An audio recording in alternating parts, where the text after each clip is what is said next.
வணக்கம். நான் உங்கள் மாயன் செந்தில்குமார். இன்றைய பரிகாரம் என்னன்னு கேட்டீங்கன்னா, எல்லாரும் நிறைய பேர் கேட்குறாங்க. நிறைய நான் ஃபினான்ஸ் கொடுக்குறேன், அவசரத்துக்கு கொடுக்குறாங்க, ஆனால் கொடுக்க மாட்டேங்கிறாங்க. அவங்கள்ட்ட போய் நம்ம கேட்கும் பொழுது அவங்க ஒரு சிக்கலில் மாட்டிருக்காங்க. இல்லைன்னா திமிரா முடியாது பார்த்துக்கோன்னு சொல்றாங்க. இல்லைன்னா கொடுத்துட்டு நம்ம பார்த்தீங்கன்னா பழி சொல் ஆளாகிறோம். இப்படி நிறைய கேள்வி கேட்குறாங்க. இழந்த பணத்தையும் திருடு போன சில விஷயங்களையும் ஏதாவது ஒரு ரூபத்துல பாத்தீங்கன்னா நீங்க சம்பாதிச்ச ஒரு பணம் இருக்கும் பாத்தீங்களா, அது வீண் விரயமாக இல்ல எங்கேயாவது போய் மாட்டிட்டு இருந்தா வர வைப்பதற்கான ஒரு பரிகாரம் இது. முருகனால் மட்டுமே முடியுங்கிற மாதிரி முருகவேல் அபிஷேகம் அப்படின்னு ஒன்று இருக்கு. சோ பூஜை அப்படிங்கிறது பாத்தீங்கன்னா சாதாரண விஷயம் கிடையாது. அபிஷேகம்ங்கிறது பன்னீரும் சேர்த்து செய்யக்கூடிய அபிஷேகம். ஆனா பூஜை புனஸ்கரங்கள் அப்படின்னு சொல்லும்போது பூஜை அபிஷேகம் இருக்கு பாத்தீங்களா, இதுதான் ரொம்ப ரொம்ப முக்கியமான விஷயம். அதுல லிக்விட் இருக்கு, இன்னொன்னு பாத்தீங்கன்னா பவுடர் இருக்கு. நம்ம பவுடர் அப்படிங்கிற விஷயத்துல மூலிகை வஸ்துக்களை சேர்ந்து, மூலிகைனா ஒன்றும் பிரச்சனை கிடையாது, ஏலக்காய், குங்குமம், மஞ்சள். சோ இந்த மூணையும் சேர்க்கிறோம், அவ்வளவுதான், சிம்பிள்.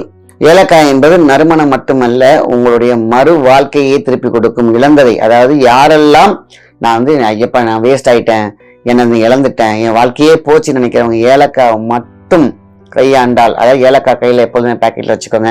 ஏலக்காய் மின்னு சாப்பிட்டுட்டே இருங்க. ஏலக்காவை நம்ம வாயில வச்சுட்டு சிவ மந்திரத்தையோ இல்ல முருகன் மந்திரத்தையும் உங்களுக்கு பிடிச்ச எந்த மந்திரத்தையும் சொல்லிக்கிட்டே இருந்தப்ப வேலக்காயை, அதாவது ஏலக்காய் வாயில வச்சுக்கணும்.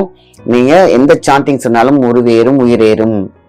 ஸோ அப்போ ஏலக்காய் கூடிய குணம் உங்களுக்கு நான் சொல்லிட்டேன். ஏலக்காவை இப்போ பவுடர் நல்லா இடித்து பொடியாக்கி கொள்ளுங்கள். நம்ம கல்லில் பவுடர் ஆக்கலாம், அது வேணாம், இடிச்சு நீங்களே பொடியாக்குங்க. நீங்க கல்வுரெல்லாம் நிறையவே சின்ன சின்னதாக கிடைக்குது, பொடியாக்கி தனியாக வச்சுக்கோங்க. மஞ்சள், அதாவது மஞ்சள் பார்த்தீங்கன்னா நல்ல குவாலிட்டியை வாங்கிக்கோங்க. அதுவும் உங்களுடைய தாழம்பு குங்குமம் இருந்தால் ரொம்ப ரொம்ப சூப்பர். இல்லைன்னா நார்மல் குங்குமம் தான் எனக்கு கிடைக்குது அப்படின்னா அது தப்பு இல்லை. ஸோ இந்த மூணையும் மிக்ஸ் பண்ணி வச்சுக்கோங்க, அவ்வளோதான். இப்போ வேல் பூஜை தான் செய்ய போகிறோம். வேல் சின்னதாக வாங்கிக்கோங்க. அந்த வேலை நம்ம என்ன பண்ணுறோம், தட்டில் நிறுத்தி வச்சுக்கோங்க. நிறுத்துறதுக்கு நீங்கள் ஒரு லெமனில் குத்தி வைக்கலாம், இல்லை ஸ்டாண்ட் மாதிரி இருந்துச்சு அப்படியே வச்சுக்கலாம். அது சின்ன வேலை இருந்தாலும் சரி, பெரிய வேலை இருந்தாலும் சரி, நமக்கு வேல் முக்கியம். அடுத்தது மனம் சார்ந்த மனம் முக்கியம். மனம், நான் அந்த வேல் பூஜை பண்ண போறேன், என்னுடைய பிரச்சனை எல்லாம் தீரப்போகுது, நான் எதெல்லாம் இழந்தேன் பார்த்தீங்கன்னா அது பணம் மட்டும் கிடையாது, மனம். அடுத்தது பார்த்தீங்கன்னா ஏதோ ஒரு விஷயம், விரக்தி எவ்வளவோ பேருக்கு இருக்கும். ஸோ இதனால என் வாழ்க்கை போச்சுன்னு சொல்லி தோண்டி விட வேண்டாம். முருகனை பற்றி கொள்ளுங்கள், கைப்பற்றி கொள்ளுங்கள். எதுனா கைப்பற்று அப்படிங்கிறது அவங்களோட கையை பிடிச்சிக்கோங்க. அவரோட கையில என்ன இருக்கு, வேல் என்ற மிகப்பெரிய ஆயுதம் இருக்கு, அதுதான் சக்தி ரூபம். அப்ப பாத்தீங்கன்னா அந்த வேலை வச்சு நம்ம என்ன பண்றோம், அது எந்த கிழமையானாலும் ஓகே தான். நீ திங்களா இருக்கட்டும், செவ்வாயா இருக்கட்டும், புதன் இருக்கட்டும், எல்லாமே. செவ்வாய் கூட என்னைக்கெல்லாம் வேல் பூஜை பண்றவங்களுக்கு வெறுவாய் அப்படின்றது கிடையாது, அது வருவாய் மட்டுமே இருக்கும். சிறப்பாய் அவர் கையில் இருக்கக்கூடிய வேலை நம்பி இந்த பூஜை செய்தாலே போதும். பூஜை புனஸ்கரங்களுக்கு மிகுந்த ஒரு சக்தி எதுவும் இல்லை. அதனால மனசார மனம் சார்ந்த விஷயங்களாக அந்த பவுடர் மூணை மிக்ஸ் பண்ணி வச்சிருக்கீங்க இல்லையா, முருகா, அவ்வளவுதான். அது மேல உங்க கை மூலியமாக அதுல அந்த பவுடரை மேல போடுங்க. இதுதான் அர்ச்சனை செய்வது போல் பாவித்துக் கொள்ளுங்கள். முருகனே நின்று அதை வாங்கிக்கிற மாதிரி நீங்க பாவித்துக் கொள்ளுங்கள். எனக்கு இழந்த பணம் ரொம்ப பெருசு, நான் உழைச்ச பணம் எனக்கு திருப்பி கிடைச்சிடணும், அவ்வளவுதான். அதை எடுத்து நீங்க கொஞ்சமாக ஒரு 100 கிராம் எடுத்து வச்சுக்கோங்க. அந்த 100 கிராமும் அது கணக்கே இல்லை, 108, 54 அப்படிலாம் கிடையாது. முருகா, இல்லைன்னா முருகன் மந்திரம் ஏதாவது இருக்கா, இல்லை சொல்ல முடியாத சூழ்நிலை இருக்க முருகன் பாட்டை போட்டுக்கிறீங்களா, நீங்க மனம் சார்ந்து என் பணம் திருப்பி கிடைக்க வேண்டும், நான் இழந்தது கிடைக்க வேண்டும். ஒரு நிமிஷம் பணம் மட்டும் கிடையாது, எத்தனையோ இழந்திருப்பாங்க, என்ன வேணா இழந்திருப்பாங்க. ஒவ்வொரு மனிதனுக்கும் ஏதாவது ஒரு விசை திசை இருந்து கொண்டே இருக்கும். அது விஷமாக இருக்கும், இல்லைன்னா விஷயமாக இருக்கும், இல்லைன்னா அது வேஷமாக கூட இருக்கலாம். யாரையோ நம்பி ஏமாந்திருப்பாங்க, வேஷம் போட்டிருப்பாங்க. ஆக வேஷமும் கலைந்து ஓடும். அவங்க உடல் கொடுக்க முடியாம தவிச்சிருந்தாங்க, அவங்களுக்கும் பணம் உங்களுக்கு தருவாங்க. கண்டிப்பாக யாரும் கொடுக்க கூடாது என்ற எண்ணம் 90% இருக்காது, 10% தான் ஏமாத்துவாங்க. ஏதோ ஒரு என்ன பண்ணுவாங்க, அவங்களை நம்ம திட்ட வேணாம், சபிக்க வேண்டாம், ஐயோ கொடுக்கலன்னு வச்சுக்கோங்க. அவங்க கொடுக்கணுன்ற எண்ணத்துல தான் உங்கள்கிட்ட வாங்கியிருப்பாங்க, இல்லாட்ட கேட்டிருப்பாங்க.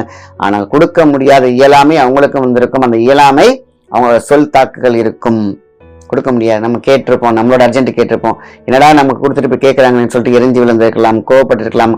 அவங்களும் மைண்ட் ஸ்லிப்பா இருக்கலாம், நம்மளும் அது ஸ்லிப்பா இருக்கலாம். கோப தாபங்கள், வார்த்தை பரிமாற்றம் இருக்கலாம். அதான் சொல்லுவாங்க, ஒரு வார்த்தை வெல்லும், ஒரு வார்த்தை கொல்லும் அப்படின்னு சொல்லுவாங்க.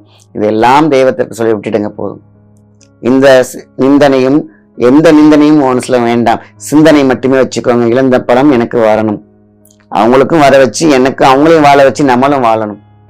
இந்த எண்ணம் மட்டும் இருந்தால் பூர்ணாகதியாக பூர்த்தியாகும் உங்களுடைய இந்த பரிகாரம்.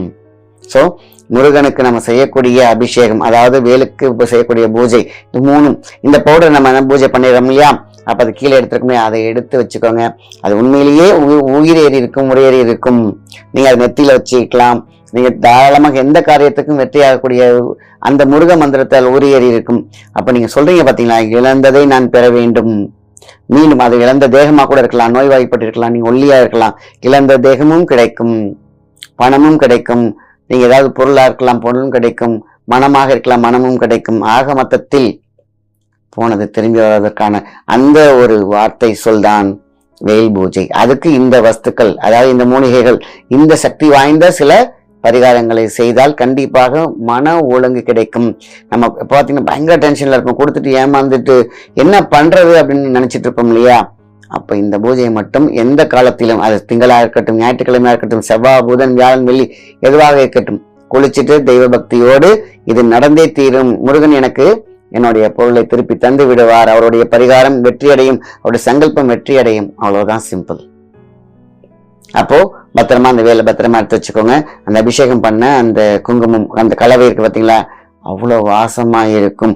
நீங்க அதை நெத்தியில எடுத்து வச்சுக்கோங்க. இல்லையா நீங்க உங்களுடைய எங்கெங்க கல்லாப்பட்டி இருக்கோ துணி மூட்டை மாதிரி முடிச்சு வச்சுக்கிறீங்க, எங்கெங்கெல்லாம் உங்களுக்கு பாசிட்டிவ் ஆகும்னா அதை முடிச்சு போட்டு வச்சுக்கலாம், எடுத்து வச்சுக்கலாம், பத்திரமா வச்சுக்கலாம். அது வீண் போகவே போகாது. ஸோ ஒரு முறை செய்து பத்திரமா எடுத்து வச்சுக்கிட்டாலே போதுமான விஷயம். ஒரே முறை, அந்த ஒரு முறை நம்ம செஞ்சு பத்திரப்படுத்தி அந்த அந்த சங்கல்பம் பண்ண அந்த வஸ்து இருக்கு இல்லையா, அந்த மூலிகை கலவை இருக்கு இல்லையா, குங்குமம், மஞ்சள், ஏலக்காய், இது அதீத சக்தி உரியேறி இருக்கும். அதை தான் நம்ம டெய்லி வச்சுக்கிறோம், குழந்தைங்களுக்கு வச்சுக்கிறோம், பாதுகாப்பாகவும் இருக்கும், சகலமும் அதில் ஐக்கியமாகும். முருகனுடைய வேலுடைய பூஜை அவ்வளோ அற்புதமானது. இழந்த பொருட்களை, இழந்த பணம், இழந்த உடல் எல்லாம் சேர்ந்து இதுக்கு பொருந்தும். ஸோ என்னைக்கு வேணாலும் எந்த காலத்துல வேணாலும் செஞ்சு வச்சுக்கலாம். பத்திரமா தீர்ந்து போச்சா புதுசா செஞ்சு வச்சுக்கோங்க.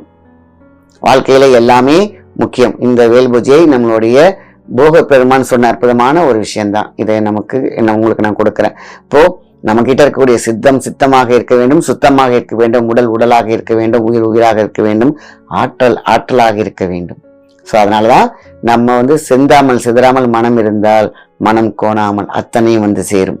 இதான் நம்முடைய சங்கல்பம். அதனால கண்டிப்பாக நம்பிக்கை வைத்து செய்யும் பொழுது அங்கே நம்பிக்கை கண்டிப்பாக இருக்கும். தானும் வளரணும், மற்றவங்களையும் வளர வைக்கணும், தானும் வாழ வேண்டும், மற்றவங்களையும் வாழ வைக்க வேண்டும்.